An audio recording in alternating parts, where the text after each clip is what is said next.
વાવ-થરાદના દિયોદરમાં રહેણાંક વિસ્તારમાં ધમધમતી ગેરકાયદેસર માંસ મટનની હાટડીઓ સામે સ્થાનિક મહિલાઓ અને ગૌરક્ષકોનો ભારે આક્રોશ ફાટી નીકળ્યો છે. રહેણાંક વિસ્તારમાં ખુલ્લેઆમ થઈ રહેલા માંસ મટનના વેચાણના પગલે સ્થાનિક મહિલાઓ લાલઘુમ થઈ છે.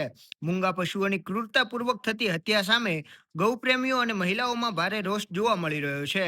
સ્થાનિકોનો આક્ષેપ છે કે ગેરકાયદેસર હાટડીઓ બંધ કરાવવા માટે તંત્રને વારંવાર રજૂઆત કરવામાં આવી હતી, છતાં પણ વહીવટી તંત્ર દ્વારા કોઈ પણ નક્કર પગલાં ભરવામાં આવ્યા નથી. જેથી કંટાળીને આજે દિયોદરની મહિલાઓ અને ગૌરક્ષકો રસ્તા પર ઉતરી આવ્યા છે.